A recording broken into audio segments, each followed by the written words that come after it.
All right. How's everybody doing this morning? Good. I'm good, actually. Thank you for asking. So rarely do people ask how professors are doing. It's touching. It's humanizing. All right. So today's lecture will be on anti-colonialism.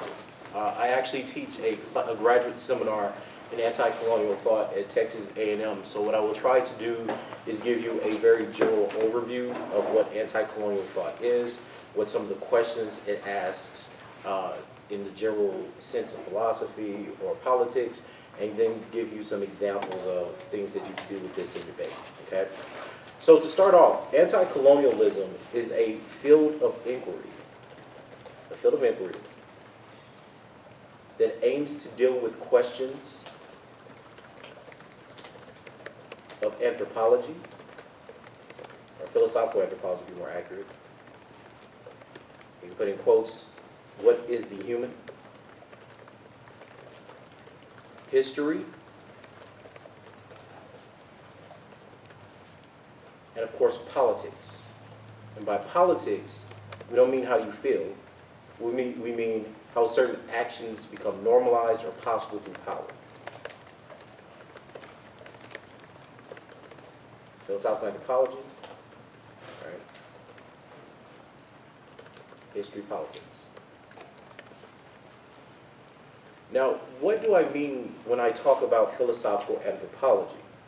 As LD debaters, or debaters in general, at some point you've run into the question of what is the human? And you probably haven't stated it in that way. What you've probably suggested is we're all rational actors, we're all moral beings, you have ethical responsibilities, obligations, etc. And when you probe a little deeper, that's actually a question about what the nature of the human is. Is the human homo rationalis? Are we simply rational animals? How many people think so? Nobody thinks we're rational? Oh, the millennials have made advances. Behavioral economics. Or homo economicus, right? Which is the idea that we're economic peoples, that we use reason to get economic gain. How many people believe that? 2 people? 3 people? Okay, let me state this differently. Do people utilize rationality for their own self-interest? Yes. So how many people believe they're homo economicus? There you go. That's what I'm looking for. They're like, I don't even know what this means. I'm going to just sit here quiet. Okay. So this suggests to us a few different things, right? That we all have this idea of reason that we get from Aristotle, that the man is the rational animal. And because of that, we can follow out logic. We can do really cool things with values like freedom, justice, etc.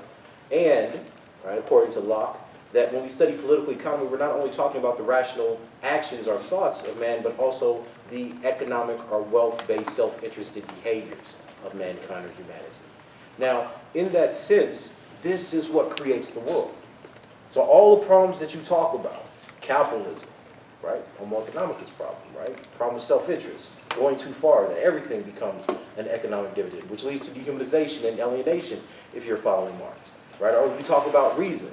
How far does reason go? Is reason specifically male, right? These kinds of questions originate because you assume certain notions of reason belong to certain bodies or certain beings. These questions can be unpacked in anti-colonialism because what you're trying to show is that the colonial epoch, right, this idea of colonizing and imposing certain powers and values and structures from Europe actually conditioned the way that we see mankind. I'm saying mankind there purposely. I'll explain in a second. Does everybody get that? So anti-colonialism will suggest, and Fanon makes this argument as well, that metaphysics is little more than the values of a culture. And that the reason that certain values appear to be universal is because of the power behind them.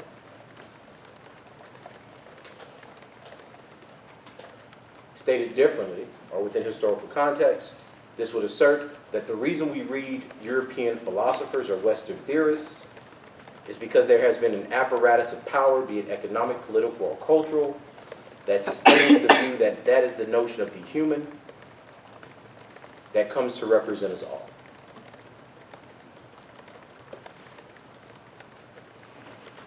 So anti-colonialism takes what y'all routinely refer to as deconstruction a step farther. What do y'all mean when you say we deconstruct things? We analyze like the motivations behind them. Okay, very good, right? Of your Derrida that the certain sign or word doesn't fully express its meanings or intentionality. You mean like deconstruction in terms of Derrida, Yeah. not like how debaters would use it? Yeah. Okay. No, I mean, you're right, because most people use it colloquially that way. Right. So when we say we're trying to deconstruct something, we think we're trying to analyze it, find out its motivations. But how far do we really get? Do we ever really get to understand the true motivations behind deconstruction? So said differently, are y'all really that different when it comes down to your politics, your motivations, and intentions? No. No. So when y'all deconstruct things, it always ends up being something you either agree or disagree with. It never seems to be anything you've never thought of. Isn't that interesting? That the solution to every problem that we have philosophically or metaphysically is just something that we either agree or don't agree with, not something that we just simply can't comprehend or don't know. So it suggests to us the very process of claiming that we deconstruct things is merely a rhetorical device that puts us on one side or the other of an argument or a politic. Anti-colonialism, however, is making a vastly different argument. It's suggesting that possibility, the things that we may be able to imagine or can't fully envision, could actually be the answer to the question that we don't know how to ask. If we ask the question, what is a human? There could be a possibility of a human that we can't entertain yet. Why?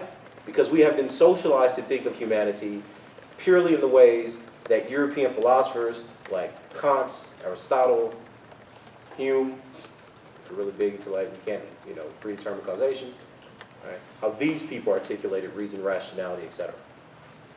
So how does this then affect the way that we perceive questions about race?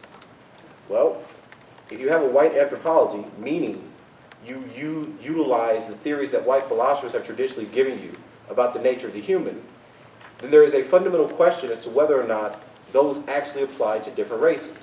But you say, why? Are we not all human? Therein lies the problem. If the question of what is human and it's a quality that we all share gets put on the table or asserted as if it's fact, then you're not really able to question the human. Because you're asserting that the very ways that you ask denote the characteristics of reason, compassion, or ethics. That's the basis of everything you start with. Anti-colonial thought suggests there may not be an ethics. What if human nature was such that people naturally loved each other? Like, this is Rousseau's position in the state of nature. Would there be a need for an ethics? Why not? Because you wouldn't do anything bad to anyone, right? So Rousseau argues, right, that the reason that you have ethics is precisely because you're put into a civilization where you now have self-interest, meaning that you have to decide, knowing that your inclinations for yourself and may injure or harm someone else, what you should do and how far you should go. So in other words, Western philosophers conceptualize society in such a way that there would always be self-interest, capitalism, etc. Ethics is just a way to say, yeah, we know bad stuff happens, but here's the limit to bad stuff. Here's how far you should go. So yes, you should make profit and exploit people, but not that much, right? But what if you emerge from a possibility of the human being, from a stateless society that doesn't have a capitalist impulse, where there is no notion of the individual? Would you have the same need or critique of capitalism? No. Because a person that doesn't have a concept of the I or others would probably not invent an economic system that depends on that assumption. This means that the anthropological assumptions that we make of human beings, whether or not they're individuals, whether or not they're good, whether or not they're bad, whether or not they're self-interested, these are the cultural building blocks of the larger systems that we critique. So if you believe that you're a self-interested human being, capitalism would probably be the economic system of preference. If you did not believe that, and if you believed that you were an empathetic human being or a loving human being, there would be no need for that social structure. In other words, that social structure may not exist.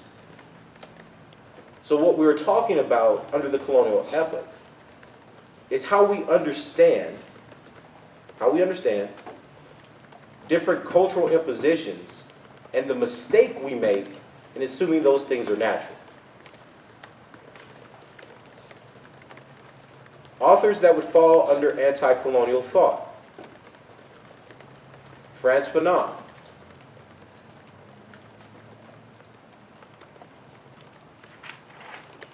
Aimé Césaire. A-I-M-E. Césaire. How do you spell the last name? C-E-S-A-I-R-E.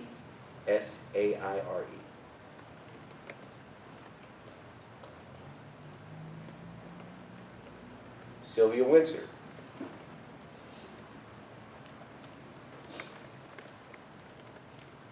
I put Du Bois there because it's Pan-Africanism. Right. These are just a few examples, right, of people who do this work and have been applicable to debate context. Okay. Colonialism. What is colonialism? One group dominating another and like exploiting them for resources. Very good, very good. Fanon claims that colonialism is largely a enforcement of power that utilizes economics and labor.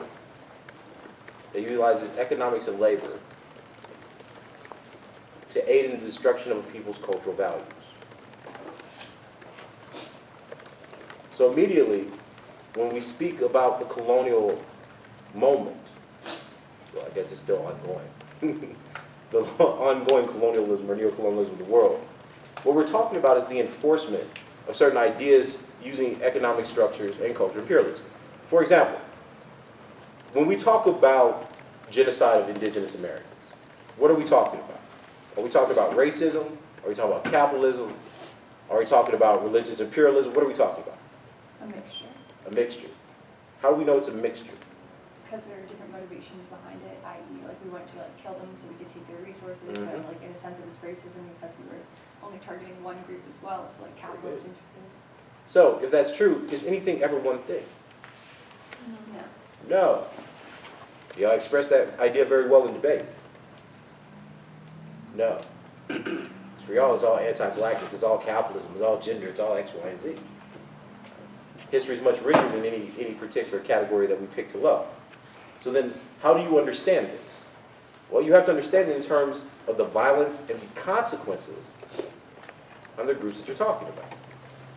So anti-colonialism, for example, would take the picture of colonial settler imposition or genocide of indigenous folks as a moment where lots of different tools, racism, ethnocentrism, religion, economics, all came to bear on the question of how to dehumanize an othered group. So when we say something like, the black is the slave, we are talking about that same imposition, which is the ability of groups with power, predominantly white groups with power in modernity, to impose their cultural worldview on people, which has the effect of dehumanizing them. As Césaire says, colonization is the process by which a person or a group of people become things. He calls it a thingification. That means that the imposing cultural schema of Europe to indigenous people, Europe to black people, Europe to Latino people or Hispanic peoples have become making them things, not persons, not humans. And it is in this imposition of power, the dehumanization of groups, that we get the analytic category or register of non-being. Because that stands for the inhumanity or the dehumanized status of oppressed groups of people.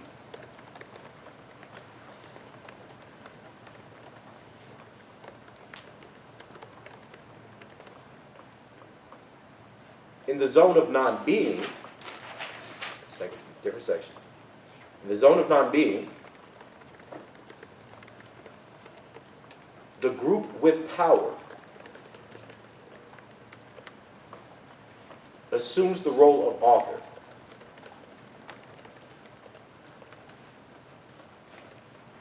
This is what you generally refer to as objectification. Fanon calls this objecthood. It means that the group with power, in this case, in Fanon's case, the French, in our case, we generally refer to whites,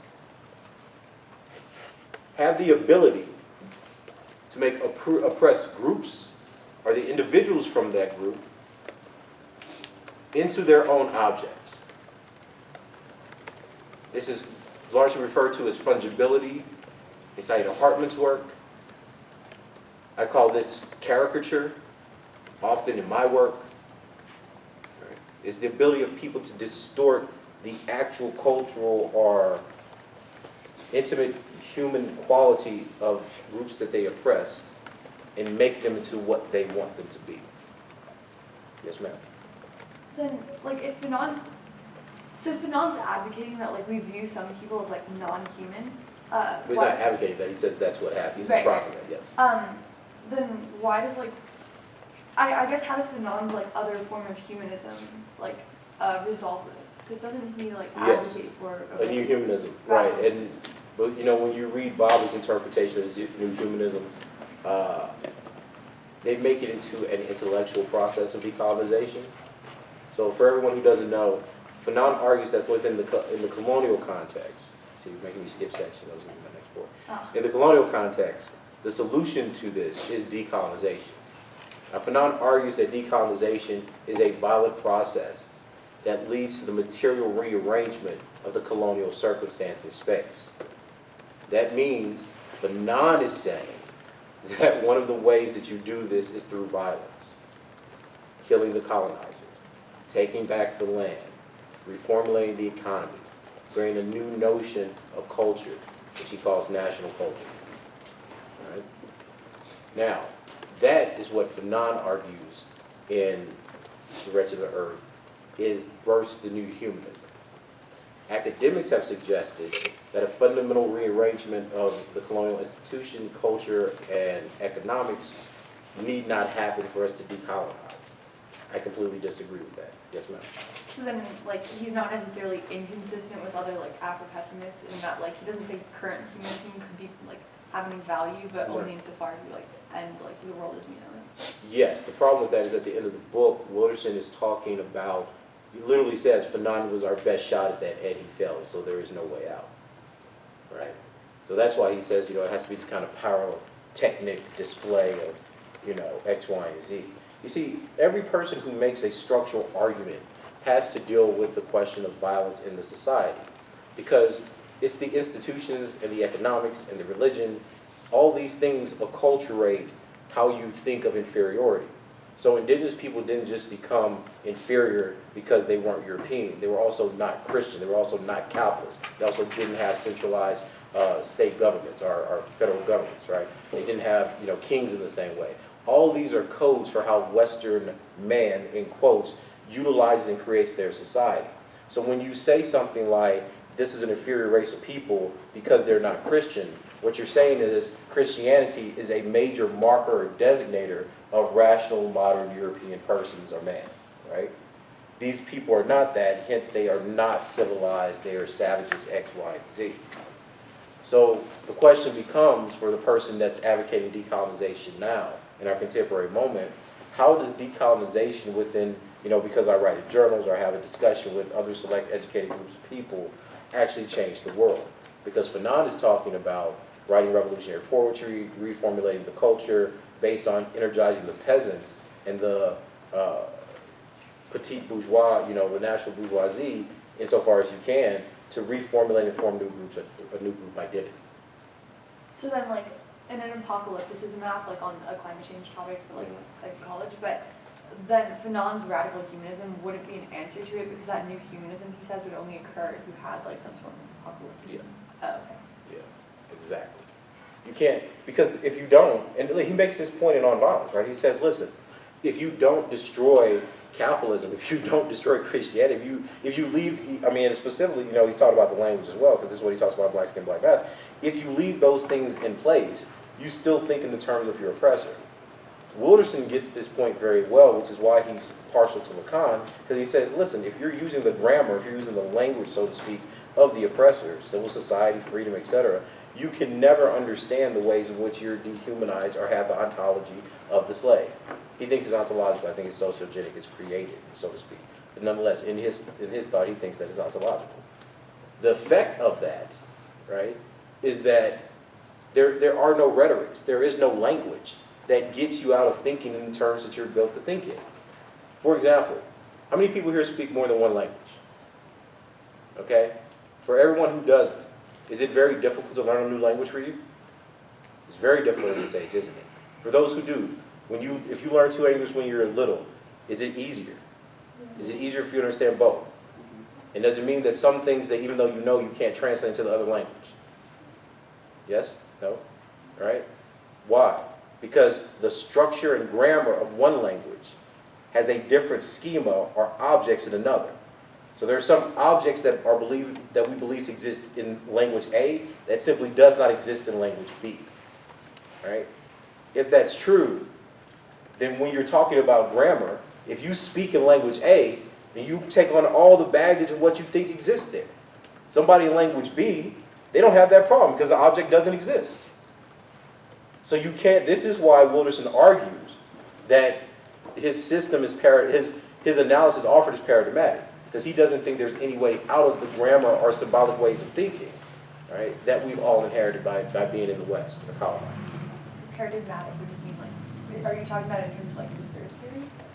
No, paradigm in this sense, established set of beliefs, patterns, etc., of systems of thought. So the paradigm of science, the operating system of beliefs, etc.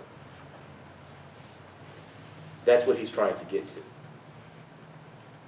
The anti-colonial analysis is much less likely, or is less likely, to embrace European theories like Lacan, etc.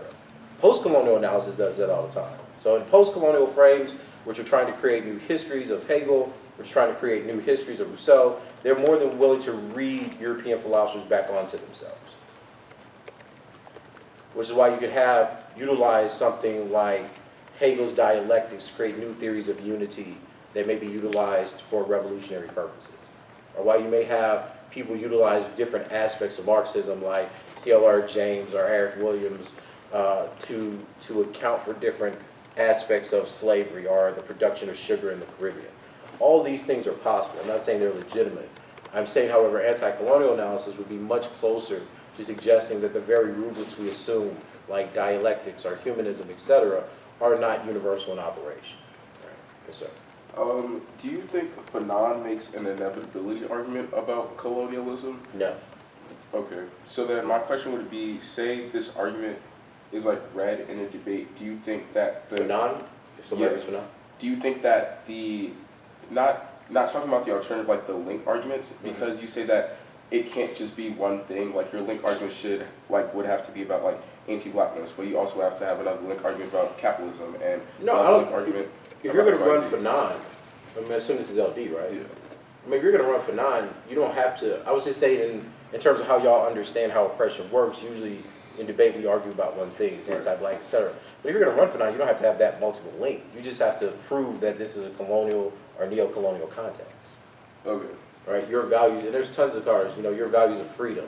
Rawls's notions of democracy or the democratic contract, or constitutional democracy, which is what he assumes. What else do they run? Kant, right? I mean, Kant's easy. Kant's just crazy. I mean, you know, he supported colonialism. Like, all you have to do is show that these values are, in fact, the product of colonial circumstance. And Fanon's argument would be, because of that, it reproduces a certain kind of violence and thingification of colonized peoples. So remember, most of the values that we're talking about that are the product of Kant's writing, or Hegel's writing, or Herder's writing, are the product of debates Europeans are having about colonization, slavery, etc. So it's not like the bodies that we're generally talking about, indigenous bodies, black bodies, what we now designate as Latino bodies or Latina bodies, are configured under initial theorizations.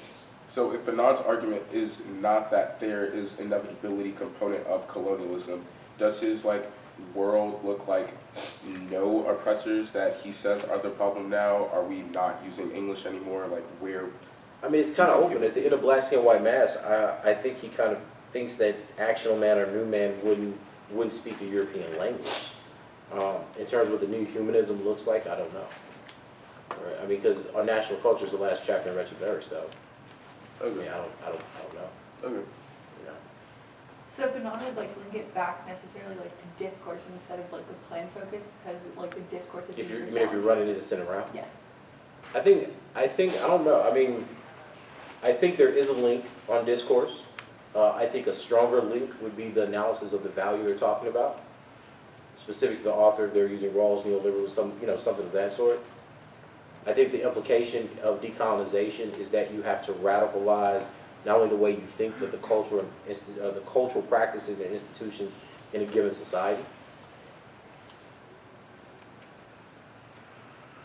And that the alternative is a new humanism that understands these values, that don't reproduce the ills of the colonial circumstance. This is ultimately the claim that Sylvia Winters makes, or Sylvia Winter makes in the winter shell that we have in camp. And the reason for this is this: all the things you complain about, sexism, racism, protectionism, xenophobia, refugee crisis, climate change, these are all the products of Western men. So everything you're upset about is the creation of what happens when European groups have had the power to construct the world based on their own ideals. So Winter would say, get rid of that concept of man. You need different concepts of the human to undergird how you build society, right? It's the philosophical anthropology, right? And then that would create better systems of thinking, better systems of living, different cultural institutions. What's that? So she differs from Fanon there, and that Fanon would call for decolonization to get the new humanism, but Winter says that like just a mindset shift is enough. Well, she would say it's decolonization as well, but Fanon's view of decolonization, bless you, is not merely the change of the human, of Western man. Fanon is saying that in the actual context of colonialism, you have to overthrow the systems of power through violence. Would Winter say the same thing? It's a good question. I have not read an essay where she's endorsed it, but her thought is in line with it. So that's kind of an open question. She's more analyzing philosophical anthropology and epistemology. Okay, so really her argument is from the mindset shift. Yeah, but the mindset, but this is the thing, the mindset shift doesn't come from changing how you think. The mindset shift comes from being a different kind of person, a different kind of man. Where do you think Fanon takes a place on the idea of decolonization in a world where there are mixed peoples? Like, for example, if he says that we must overthrow the oppressor, what do people who are both black and white or black mixed with another sort of race supposed to do in that word of decolonization? Well, it's important to understand that Fanon doesn't work only in racial types. So he's not saying, because we're black and you're white. He's largely talking about a situation of colonialism where it's very easy to identify the French from the African, right? So that's the first important thing. The second is that's largely been a question of how people sought to apply decolonization and revolutionary violence. The question becomes, who are the targets, right? I tried to answer that question when I was in grad school, and the alt-right got upset. So I guess I shouldn't ask that question anymore. But I mean, it's a legitimate question. The question is, I mean, if you think being half black, half white is the primary identification, right, and that this is some kind of new amalgam that represents a new humanity, God only knows why, like this hasn't happened for millennia. But if that does, then you may have an issue with revolutionary violence towards whites or the dominant group. If you are racial essentialist and believe that there are races and certain groups believe in certain things, you may not, because you'll say, well, whites are still the target group. You could be a person that says, well, regardless of racial identification, what we're ultimately talking about with Fanon is a system or construction of economics, beliefs, et cetera, that are fundamentally anti-black, anti-indigenous, et cetera, and you attack the group that believes those. That's kind of an open-ended question. Right. So then, if Fanon does not only talk about race in context of colonialism, then where is his position on straight folk and people who are not straight, and different identities that are like different from the norm within society now? What does he say about that? He doesn't address those in his primary work. Oh, okay. Because for him, again, this is what I mean. Y'all have a tendency to think in terms of identity, and then identity tells you where you go. Fanon is saying there are impositions and structures of power where identities are created. So regardless of whether or not you're straight, gay, trans, whatever, right? Non-gender conforming now. I heard there was the first non-gender conforming baby recently, right? So, or non-gender designated baby. So when these things happen, Fanon is going to say, the question is, who has the power? So To determine those identities. to determine those identities. So you can be whatever you want, but if Canada came in with nukes and shut America down, you become what Canada says you are. Right. That is the problem of the colonial circumstance and context, Okay. right? And what you see in America is we're living out the kind of imperial dream of white people who came over here or who declared themselves to rule independently in 1776, and this is the product of it, right? Which is really interesting to me because if you look at there is no gender today that did not exist then. The only difference is today we name them things and think they're identities. Right. So it shows how far like power has been infiltrated within Exactly. society, because now we have discussions over straight folk and people who are not straight folk, when the discussion should be centered around who has the power to determine what those Exactly. people are. Because you see, and this has been one of my, and I'll give you a very brief example of how an anti-colonial frame of mind differs from how you take your progressivism. Under your progressivism, most people believe that queer identity is progressive or more liberal, right? Yeah. So you would generally believe, even though there's no empirical reason to believe so, that gay people are more progressive than straight people. Yes? We generally operate that way, right? From an anti-colonial perspective, because it utilizes historical analysis, I would say there is no difference between the gay white person and the straight white person in the context of oppression. Why? Because you had straight white people from Britain, colonized, rape, and rape slaves, and you had gay white people from Britain go to the colonies and do the exact same thing. In fact, you had straight white men rape black male slaves as a means of intimidation and punishment. So what sense does that distinction make in a world where we're talking about the exact same thing? So said differently, how would you queer patriarchy?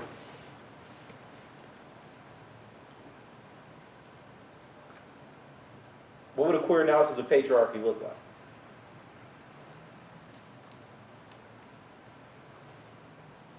We just say we think gay people and homosexuality has been excluded, right?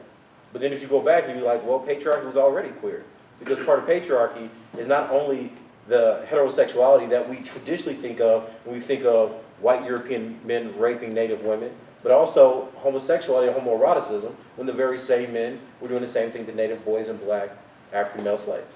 So then so when you say earlier that Fanon's discussion or like work isn't like solely about race, but then it seems like when we move away from race, it obscures the ways in which power has infiltrated society and like told people not to talk about it. So then what is he actually talking about if it's not The way that the reason that it appears that way is because the way that we talk about race now would designate the Africans, the North Africans that are being colonized by the French. See, we think of race collectively as designating the group, right? In Africa in the 1960s and 70s, it's not operating the same way because they're all Africans, right, who are reacting against the imposition of the French. Mm-hmm. For us in our American context, that's just black people and white people. You see what I'm saying? Yeah. I'm just saying that there is a cultural difference between how Africans look at themselves in relationship to Europe and specific imperial groups in Europe that can't be ignored. It's still useful because I think it is a white group, what we mean in our context by white group and black people, but Fanon is not speaking in those terms. He's speaking in terms of the French and the black Algerian. Yes, ma'am. So under Fanon, in this new world, will identities exist at all, or That's a good question. That's a good question. I'm curious to know. I'm curious to know whether or not they can or do. Because all the identities that you have are the products of the enforcement of certain economic arrangements created by white people. He says all that has to be destroyed. You see, one of the things that we often, this is why I said that it's such a problem we talk about deconstructing things, is we assume that every world that we talk about will always mirror the terms of the world that we claim that we're trying to get away from. So if this is in fact a new humanism, why is there a mandate that human has to be designated by race? This is what Winter says. Race is just a genre. It's a template that lets us get real insight into how Western man constructs others, literally the other. It doesn't mean that a new humanism has to take on the very question, has to be designated by race or blackness or anything else. Remember, y'all said that this is socially constructed, right? Y'all believe race is socially constructed, yes? Yes. So then if I destroy the system that constructed that, why would it exist in a completely different world? Right? Race is the product of Western man, isn't it? White people created race. So then will we take on that same thing if we actually built the world? Said it differently. If black people built the world, would they be designated, would they designate themselves as black? Right? If you take a radical feminist perspective, if women ruled the world, would they have to designate themselves in terms of women and men? Would they just reproduce that binary? Right? See, these are the questions that don't largely get asked in debate rounds that should be asked. You say you want an alternative. Well, the alternative is we don't exactly know, because the rejection of this kind of being, these designators of race or capitalism, etc., means that we have to think in terms that we simply don't have the grammar for, so to speak. Outside of the world that we Outside of the world, right? People say, well, you have to tell us. No, that's the problem. If I tell you and you understand it, I am still engaging in the symbolic order, I mean, using Lacan's term, right? The symbolic order of the world that you say we should reject. You say we agree. You say perm do both. But then you try to get me on the, oh, well, if you were truly trying to do both, then you wouldn't ask me to explain it within this grammar. What we're talking about is a intellectual and cultural gesture towards a new possible, which would be considered impossible under our current arrangement or order of knowledge. Yes, ma'am? So how do people do the alt if they can't conceptualize the alt in the first place? It's a great question. I think that's plagued critique debaters forever.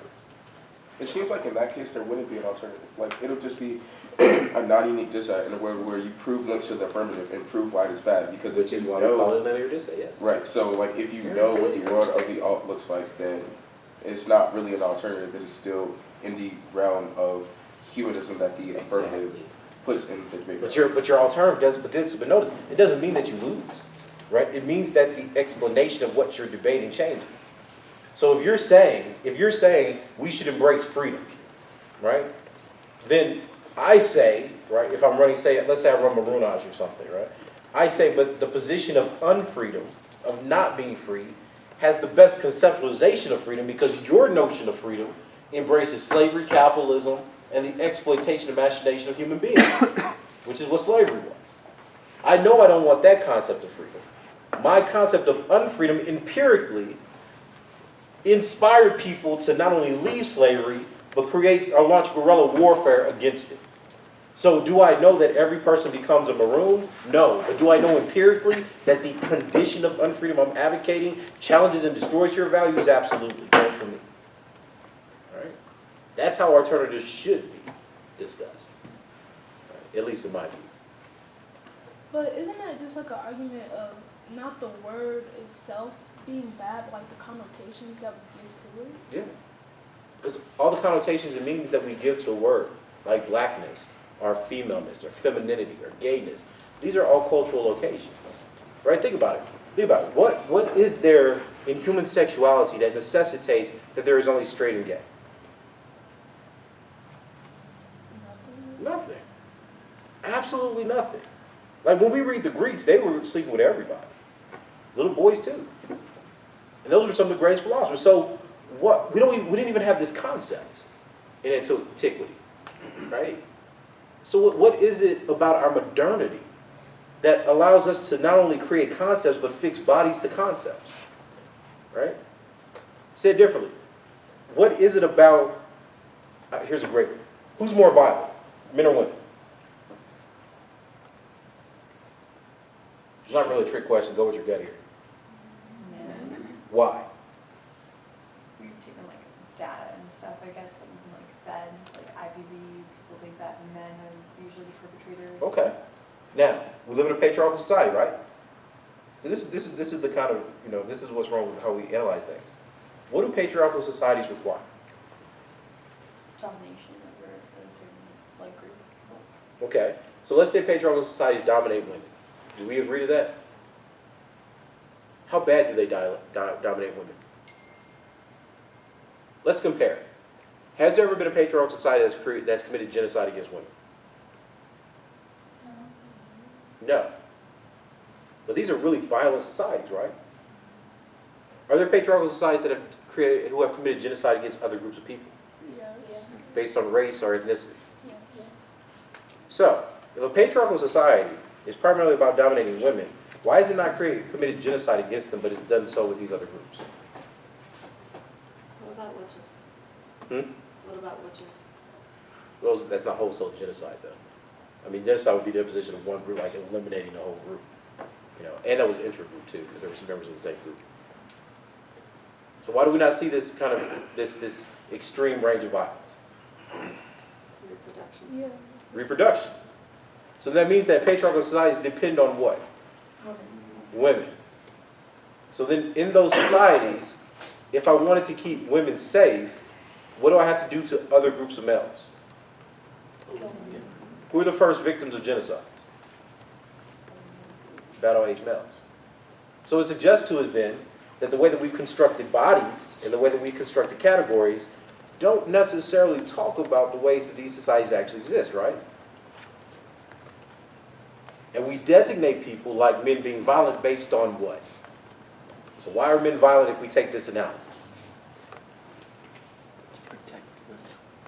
To protect women and what else? Reproductive ability. Exactly. So then are you actually testing, when you say we've tested men are violent, what are you actually testing?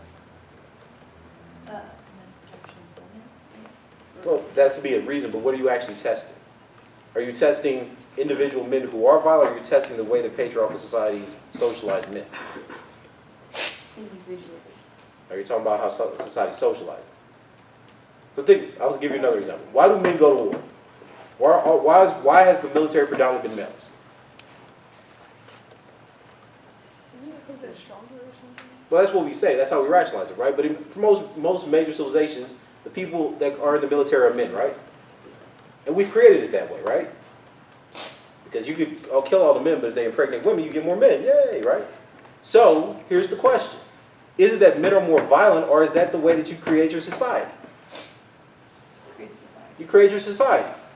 Say it differently. If women created a society and said that you put all the women in the military, and for millennia, women have been in the military. If you measure violence in that society, who would be more violent? Right, because the charge of the women is to defend everyone else in the society. So what you're dealing with when you're talking about societal violence is the enculturated idea of masculinity that is created by patriarchal societies, that violence should be utilized most often by men in cases of killing other people. Which fits with exactly how your society functions, because those men have to believe they can kill other people for the good of the overall society. This is common, by the way, not just me. So you see, the arrangements of what we believe exist in categories like masculinity isn't about masculinity. It's about what we take our shorthand about the histories and the development of a society. The same thing with queerness. We don't take queerness and say, oh, we don't go around and say, historically, homoeroticism and homosexual Europeans were colonizing and raping other people. We don't put that in the definition of queerness, do we? We leave that out. Why? Because in this society, you want to talk about that sexual identity in such a way that it's compatible or it still is in relationship to heterosexuality or, a straight identity. Same thing with white and black. What you're talking about are two designations created for the enforcement of certain relationships in the society. One which was designated by freedom, one was designated by not being freedom. One that was designated by a citizen, the other was designated by a slave. These don't have to be natural. We're using the categories that have been created by society within a history for certain functions and now calling them natural because we've all been acculturated to believe that they're actually real and actual. Does that make sense to everybody?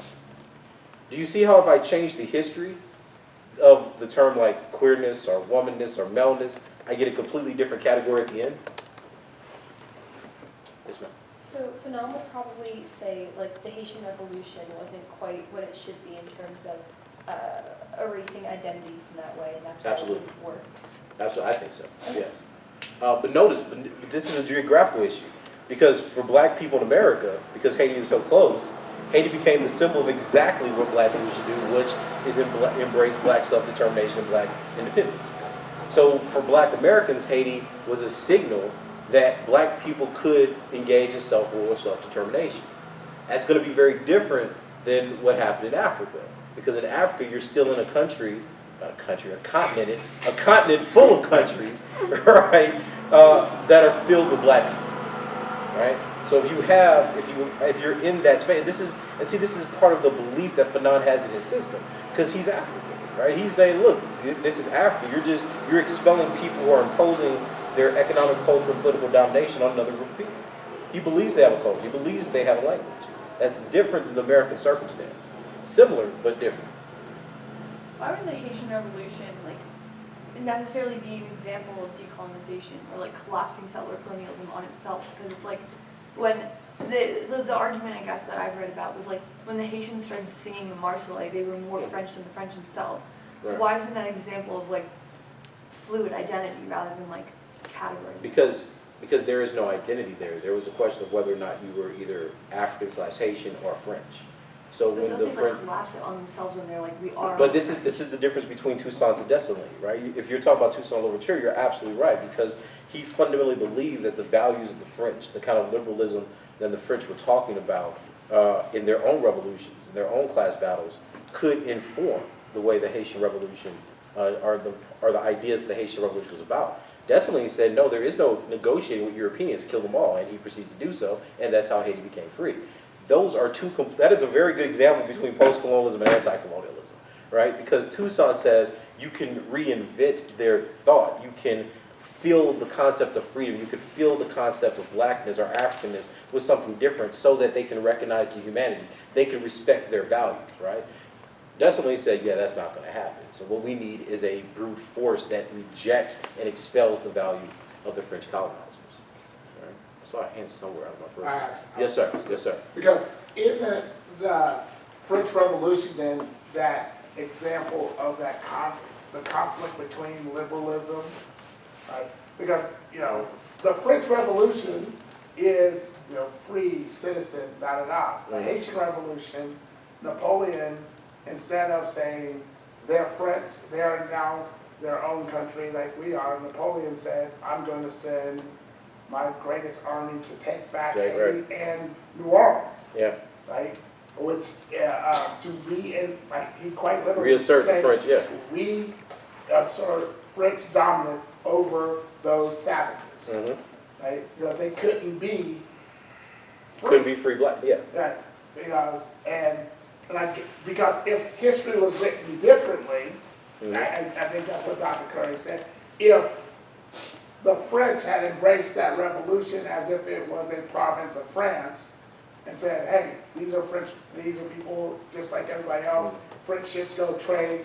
Instead of not taking sugar and taking that thing from there, they go to Haiti and say, hey, we'll buy sugar, we'll buy Right, oil, we'll buy trade, that. right. Which they did the opposite. They embarked on Haiti. But that's a really good example, right? So you remember when I told you that in certain categories, so a category like the human could also mean rational, free, etc.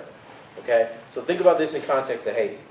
The French believe they're human, so they believe they're rational and free. We could agree to that pretty much, right? Given the philosophers coming out there. Black people are non-human and hence not free, right? So what did Napoleon think when he saw a free black republic? Could that exist within that scheme? No, they have to be unfree, right? Because if there was, then that means that they're just like them. And the whole point of having a difference between European/white and black/African is the freedom, unfreedom, the human, non-human distinction. So part of the colonizing mission was to reassert that ontology upon black people because they had been distorted, so to speak, in the mind of the French. They thought they became free, and we simply cannot allow that to stand, because then there'd be no racial difference between white or black, or African, European, or European or French. Right? See, this is how metaphysics, or what y'all call metaphysics, or ontology, or the level of the critique works. What you're saying is there are certain registers, there are certain forms of being that dictate and determine how the world is constructed. The anti-colonial frame chooses the historical incidences of colonialism as a process by which we inherit and become socialized into those values. your notion of freedom comes from the processes by which white people became free to instill slavery. Some black people may say that's stupid and that's a contradiction. See, that's where you get the critique. Some people may say that your very notion of male-female is based on the racial designation between whites and blacks in the 19th century. So those are code words for civilized and everyone else is savages because they didn't develop gender. So that's why Laguna says gender is a colonial category. She's questioning the very idea that there are genders because everyone who was colonized were not male, were not masculine and feminine, but either citizen or slave or civilized or savage. You see the point that I'm making, right? Every category that you think that you're utilizing within the debate space becomes subject to this critique because the values of freedom and justice and individuality all emerge from the imposition of European values from violence and genocide by the act of colonialism or colonization. So anti-colonialism would be the series of criticisms and the series of frames that both try to expose that and create different ways of envisioning the possibility of freedom, the human that's possible, the possibility of economics, etc. And a concrete example of that would be in economics Pan-Africanism. The example of the human Winters argument for, or Fanon's argument for new humanism. Okay? Everybody get that? Yes, ma'am. Okay, so like, if a black person, like say a black male, who's like, I'm a black male, a straight black male, is that are they like a post-colonialist, or are they just ignorant? No, I mean, that's just a designation. It doesn't mean either. It's a question of how you analyze the black man. Okay, so like, what if they believe that the way they see that identity is different from like the connotations that those words have from like your? And that's fine. That's fine. You could take like in my book, I take an anti-colonial analysis because I say there are no real genders, just various genres that we mistaken to be real. So black male, that's why I call black men man-nots, because black men literally throughout history have been the negations of white men, which are not just white men, but white men and white women, right? I mean, you could believe the black male, you could take a black nationalist view, that the black male is exploited because, in patriarchal societies, a contest between two black men, or two groups of men. You could take, there's all kinds of ways you could interpret things. You could take a postmodern view that the two terms are contradictory. So when you're talking about a black male, it's really talking about a feminized male, a man who could never be a man type thing. There's all kinds of ways you can interpret it. So it's not that one necessarily has to be ignorant, but I think there are ones there are frames that are more correct than not correct. Right. So and when we get to the intersectionality lecture, I will explain why intersectional frames that talk about blackness and maleness don't get it right precisely for that reason. Right. And I'll go through kind of the anthropology history of it. Am I out of time? About out of time? Five. Okay. Yeah, I was looking at my class up. Other questions? Yes, ma'am. Doesn't Winter criticize the idea of like the rhetoric of people of color or like the type of Yes, binary? So what? Like I know that we don't exactly know what the alternative would be, but would you just advocate for not identifying? No.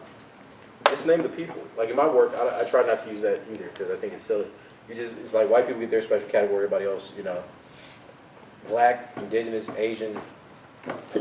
Just reference the groups you're talking about. Why wouldn't that create the same binary? I'm sorry? Why would it defining as Asian, black, create the same binary as people of color? Well, usually when you're talking, for Winter, she's actually talking about designations that exist, right? So when she talks about racism or the Black Power movement, she's talking about people who are designated as black that are engaging in these processes of trying to challenge dominant white supremacist norms. So that's what I'm saying. You have to look at the context. In a general world, in the world of the alternative, right? These binaries wouldn't exist. In the world where we're critiquing, there are groups designated by blackness, there are women, there are groups designated as Asian, etc. You see what I'm saying? So those are designations in her mind. She writes about them. She writes of those, of those groups. She goes to another question. Another hand? Yes, sir. What do you think anti-colonialists would define as black?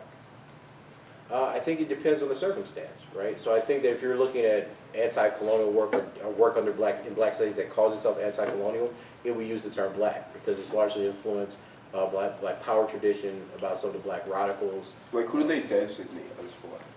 Well, I mean, look, if you look at, I mean, that answer is going to change too. So they would say people who are the descendants of slaves, right? So some people would not necessarily designate some African immigrants as black.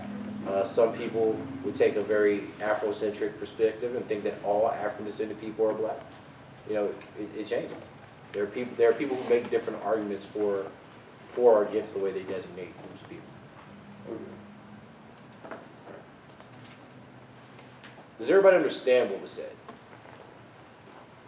How viable do you think it is in terms of the debate round? Very. Right? You see how this differs, why this differs from, oh, I just ran a critique? Right? The point of utilizing academic arguments or frames, and we'll start talking about arguments later in the week, and especially next week. The reason for these kinds of frames is that they're trying to push people to reconceptualize. The way that you express this in debate has largely been on the basis of X or Y. But X or Y is in the same alphabet, so to speak. That's actually a very good way to think about the critique, or the failure of the critique. The failure of the critique is that you are still within the alphabet that you learned when you're a child. My 4-year-old can tell you the alphabet.